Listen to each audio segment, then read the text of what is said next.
بہت بالا و برتر ہے اللہ اس شرک سے جو یہ لوگ کرتے ہیں۔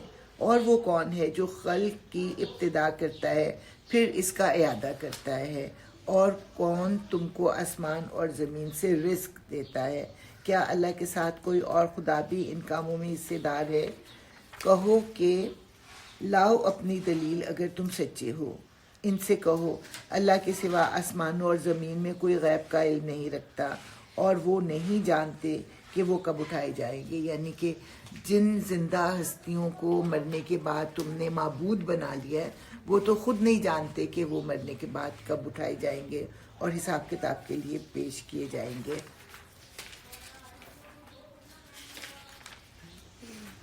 بلکہ آخرت کا تو علم ہی ان لوگوں سے گم ہو گیا ہے، بلکہ یہ اس کی طرف سے شک میں ہیں، بلکہ یہ اس سے اندھے ہیں۔ یہ منکرین کہتے ہیں کیا جب ہم اور ہمارے باپ دادا مٹی ہو چکے ہوں گے تو ہمیں واقعی قبروں سے نکالا جائے گا؟ یہ خبریں ہم کو بھی بہت دی گئی ہیں اور پہلے ہمارے آباء و اجداد کو بھی دی جاتی رہی ہیں، مگر یہ بس افسانے ہی افسانے ہیں جو اگلے وقتوں سے سنتے چلے آ رہے ہیں۔ کہو ذرا زمین میں چل پھر کر دیکھو کہ مجرموں کا کیا انجام ہو چکا ہے۔ اے نبی صلی اللہ علیہ وسلم، ان کے حال پر رنج نہ کرو اور نہ ان کی چالوں پر دل تنگ ہو۔ وہ کہتے ہیں کہ یہ دھمکی کب پوری ہوگی اگر تم سچے ہو۔ کہو کیا عجب کہ جس عذاب کے لیے تم جلدی مچا رہے ہو اس کا ایک حصہ تمہارے قریب ہی آ لگا ہو۔ یہاں پہ جو لفظ استعمال کیا ہے قُلْ عَسَىٰ أَن يَكُونَ رَادِفًا لَكُمْ، ردیف ہوتا ہے وہ شخص جو گھڑ سوار کے پیچھے بیٹھتا ہے۔ تو ایک ہی گھوڑے پر جب دو لوگ بیٹھے ہوتے ہیں تو کیسے بیٹھے ہوتے ہیں؟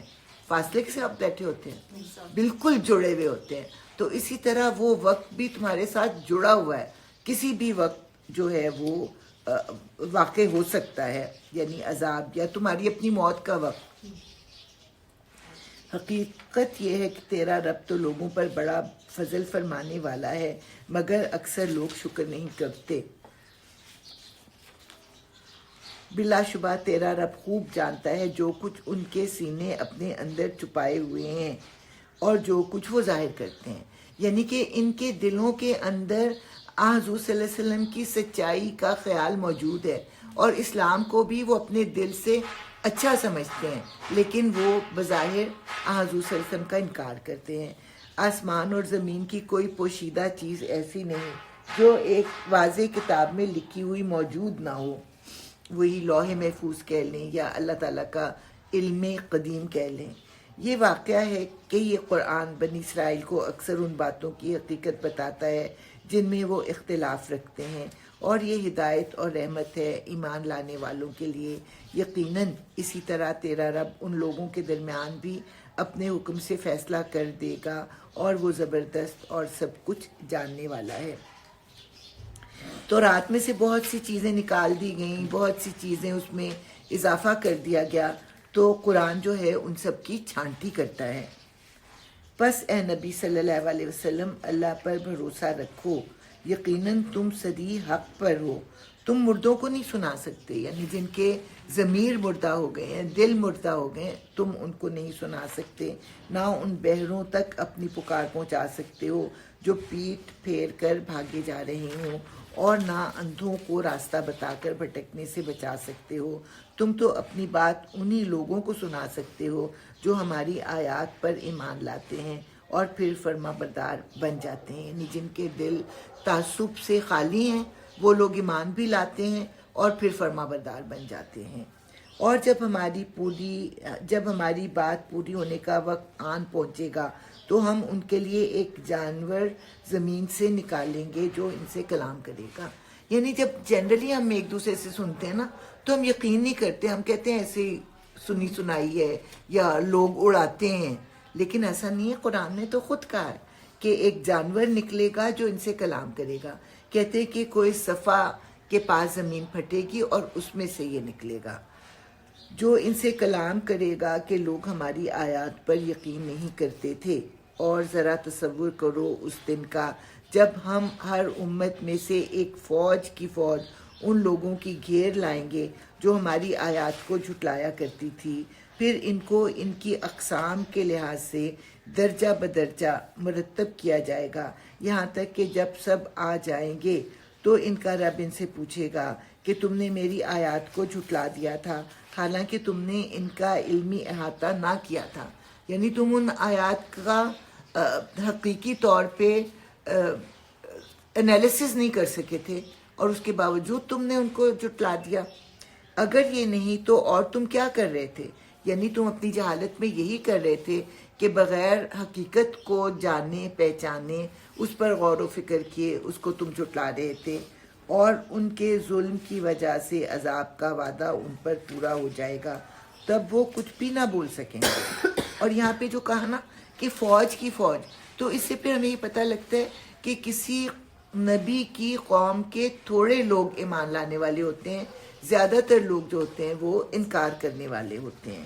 کیا ان کو سجھائی نہ دیتا تھا کہ ہم نے رات ان کے لیے سکون حاصل کرنے کو بنائی تھی اور دن کو روشن کیا تھا، اسی میں بہت سی نشانیاں تھیں ان لوگوں کے لیے جو ایمان لاتے ہیں۔ آپ یہ ناردرن ایریاز کا تصور، ہمارے ناردرن ایریاز کا نہیں، ورلڈ کے ناردرن ایریاز کا، جہاں پہ شاید 9 مہینوں کا دن ہوتا ہے اور پھر اس میں جو ہے آرٹیفیشلی اندھیرا کرنا پڑتا ہے تاکہ سو سکیں، تو کتنی اذیت ناک بات ہوتی ہے نا۔ اور اسی طرح پھر جب رات ہوتی، 9 مہینوں کا دن تو نہیں ہوتا، بہرحال بہت لمبا 3 مہینے کا دن ہوتا ہوگا۔ اب جیوگرافی کے پوائنٹ آف ویو سے بول 3 مہینے کا دن 3 مہینے کی رات ہوتی ہوگی۔ بہرحال ہے یہ ناروے سویڈن وغیرہ کے علاقے میں، ناردرن فرانس میں ایون، تو پھر آرٹیفیشلی وہ لگا کے پردے اور چمڑے کے انہوں نے بنائے ہوتے ہیں، تو اس سے اندھیرا کرنے کی کوشش کی جاتی ہے۔ تو کتنی بڑی نعمت ہے نا ہمارے پاس کہ خود بخود رات ہو جاتی ہے، خود بخود دن ہو جاتا ہے۔ اور کیا گزرے گی اس روز جب کہ سور پھونکا جائے گا اور ہول کھا جائیں گے وہ سب جو آسمانوں اور زمین میں۔ یعنی قیامت کا وقت صرف زمین والوں کے لیے ہی مشکل نہیں ہوگا، آسمان والوں کے لیے بھی ایک بہت تکلیف دہ وقت ہوگا، سوائے ان لوگوں کے جنہیں اللہ اس ہول سے بچانا چاہے گا، اور سب کان دبائے اس کے حضور حاضر ہو جائیں گے۔ آج تو پہاڑوں کو دیکھتا ہے اور سمجھتا ہے کہ خوب جمے ہوئے ہیں، مگر اس وقت یہ بادلوں کی طرح اڑ رہے ہوں گے۔ یہ اللہ کی قدرت کا کرشمہ ہوگا جس نے ہر چیز کو حکمت کے ساتھ استوار کیا ہے۔ وہ خوب جانتا ہے کہ تم لوگ کیا کرتے ہو۔ جو شخص بھلائی لے کر آئے گا اسے اس سے زیادہ بہتر صلہ ملے گا، اور ایسے لوگ اس دن کے ہول سے محفوظ ہوں گے۔ پہلے اللہ تعالیٰ نے کہا نا کہ کچھ لوگوں کو اللہ تعالیٰ اس دن کے ہول سے بچا لے گا، اور اس کے بارے میں پھر ہمیں پتہ چلتا ہے کہ اچھے لوگوں پر قیامت قائم نہیں ہوگی، اچھے لوگوں کو ایک ہوا چلے گی جو پرسکون نیند سلا دے گی، اور پھر برے لوگ ہی اس کا سامنا کریں گے۔ اور جو برائی لیے ہوئے آئے گا، ایسے سب لوگ اوندھے منہ آگ میں پھینکے جائیں گے۔ کیا تم لوگ اس کے سوا کوئی اور جزا پا سکتے ہو کہ جیسا کرو ویسا بھرو؟ اے محمد صلی اللہ علیہ وسلم، مجھے تو یہی حکم دیا گیا ہے کہ اس شہر کے رب کی بندگی کروں۔ پہلی بات، جس نے اسے حرم بنایا، اللہ تعالیٰ نے حرمت بخشی ہے نا، اور کوئی تو نہیں اس کو حرمت بخش سکتا تھا، اور جو ہر چیز کا مالک ہے۔ مجھے حکم دیا گیا ہے کہ میں مسلم بن کروں، یہ دوسرا حکم۔ پہلا کیا ہے کہ ایک ہی رب کی بندگی کروں، اور دوسرا مسلم بن کر رہوں، اور یہ قرآن پڑھ کر سناؤں، یہ تیسرا حکم ہے۔ اب جو ہدایت اختیار کرے گا وہ اپنے ہی بھلے کے لیے ہدایت اختیار کرے گا، اور جو گمراہ ہو اس سے کہہ دو میں تو بس خبردار کر دینے والا ہوں۔ ان سے کہو تعریف اللہ ہی کے لیے ہے، ان قریب وہ تمہیں اپنی نشانیاں دکھا دے گا۔ نشانیوں سے مراد قیامت کی جو نشانیاں حضور صلی اللہ علیہ وسلم نے ہمیں بتائی ہیں، 10 نشانیاں ہیں، جیسے سورج کا مغرب سے طلوع ہونا، یہ جانور کا نکلنا، پھر کسی آگ کا بھی ذکر آتا ہے کہ وہ یمن سے چلے گی اور لوگوں کو آگے ہانکتی جائے گی، جہاں وہ تھک کر گر جائیں گے تو وہ آگ بھی گر جائے گی، یہ نہیں کہ آگے بڑھ کے ان کو جلا دیں بلکہ آگ بھی رک جائے گی۔ اسی طرح پھر زمین کے دھنسنے کے بھی ذکر آتے ہیں، اور اس طرح کی سب نشانیاں ایک کے بعد دوسرے ایک کے بعد دوسری جو ہے وہ آتی چلی جائے گی. تو وہ تمہیں اپنی نشانیاں یعنی قیامت کی نشانیاں دکھا دے گا اور تم انہیں پہچان لوگے, اور تیرا رب بے خبر نہیں ہے ان اعمال سے جو تم لوگ کرتے ہو. سورہ قصص, اس میں بھی جو ہیں کہانیاں ہی کہانیاں ہیں. اور اس کا آغاز کیسے ہو رہا ہے؟ اعوذ باللہ من الشیطان الرجیم. طٰ سین میم. طٰ سے شروع ہونے والی آیتوں میں صورتوں میں کیا ہوتا ہے؟ حضرت موسیٰ علیہ السلام کا ذکر اور سانپ کا ذکر. کیونکہ جب سانپ کنڈلی مارتا ہے تو ایسے ہی ہوتا ہے نا, گول اور پھر اوپر سے اٹھا ہوا. تو توئے سے شروع ہونے والی صورتوں میں حضرت موسیٰ کا ذکر آتا ہے اور سانپ کا ذکر آتا ہے. طٰ سین میم, یہ کتاب مبین کی آیات ہیں. اچھا, اس میں ہم دیکھیں گے کہ عورتوں کا رول ہمیں ملے گا, بہت 3-4 عورتوں کا رول ملے گا. ابھی دیکھتے ہیں کن کن کا رول ملتا ہے.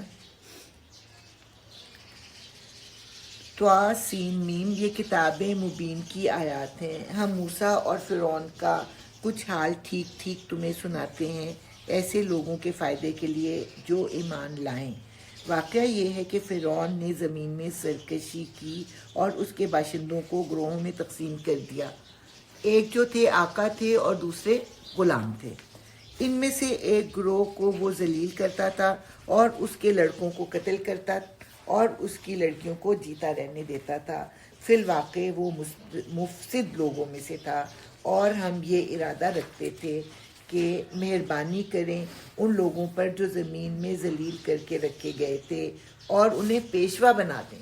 کہاں تو وہ غلام تھے اور کہاں اللہ تعالیٰ ان کو پیشوا بنانا چاہتا تھا اور انہی کو وارث بنائیں. اللہ تعالیٰ کا وعدہ ہے نا کہ زمین کے وارث نیک لوگ ہی ہوں گے, اور زمین میں ان کو اقتدار بخشیں اور ان سے فرعون و حامان اور ان کے لشکروں کا وہی کچھ دکھلا دے جس کا انہیں ڈر تھا. کس چیز کا ڈر تھا فرعون کو؟ 2 ڈر.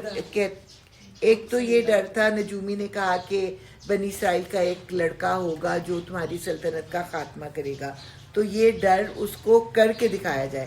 اور دوسرا یہ تھا کہ ہماری تعداد آہستہ آہستہ کم ہوتی چلی جائے گی اور ہمارے ریسورسز کے وارث جو ہوں گے وہ بنی اسرائیل ہو جائیں گے.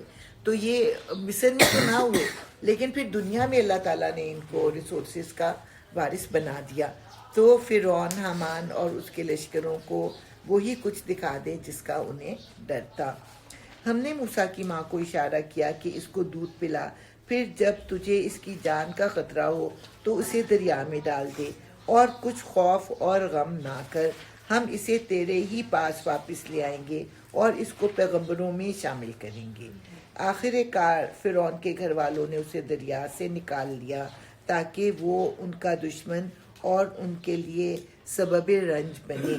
واقعی فرعون اور حامان اور ان کے لشکر اپنی تدبیر میں بڑے غلط کار تھے. یعنی اپنی طرف سے تو وہ قتل کرنا چاہ رہے تھے نا بچے کو, اور جب دریا میں سے بچہ نکلا تو قدرتی طور پہ ان کی قوم نے تو نہیں پھینکا ہوگا, ان کو پتہ ہوگا کہ بنی اسرائیل کا ہی یہ بچہ ہے, لیکن اللہ تعالیٰ نے ایسے حالات و واقعات پیدا کیے کہ ان کے دل میں بچے کی محبت پیدا ہو گئی اور انہوں نے اس کو قتل نہ کیا. اب دیکھیں 2 ذکر آ گئے نا, 2 عورتوں کا ذکر آ گیا. ایک تو موسیٰ کی ماں کا ذکر آ گیا, اور دوسرا انڈائریکٹلی جو ہے فرعون کی بیوی کا, نہیں بلکہ ڈائریکٹ ہے. فرعون کی بیوی نے اس سے کہا, یہ میرے اور تیرے لیے آنکھوں کی ٹھنڈک ہے, اسے قتل نہ کرو. کیا عجب کہ یہ ہمارے لیے مفید ثابت ہو, یا ہم اسے بیٹا ہی بنا لیں. اور وہ انجام سے بے خبر تھے. یعنی بیٹا ہی بنا لیں سے پتہ چلتا ہے کہ شاید ان کی اولاد نہیں تھی, اور دوسرا کہ شاید یہ ہمارے لیے مفید ثابت ہو. یعنی اگر یہ بنی اسرائیل کا ہی بچہ ہے, لیکن جب وہ ہمارے محل میں ہمارے گودوں میں پلے گا, اس کے دل میں ہماری محبتیں ہوں گی, تو وہ پھر ہمیں نقصان پہنچانے سے رک جائے گا. ادھر موسیٰ کی ماں کا دل اڑا جا رہا تھا. وہ اس کا راز فاش کر بیٹھتی اگر ہم اس کی راستہ بتا دیتے تاکہ وہ ہمارے وعدے پر ایمان لانے والوں میں سے ہو. اس نے بچے کی بہن سے کہا کہ اس کے پیچھے پیچھے جا. اب تیسری خاتون آ گئی, بچے کی بہن.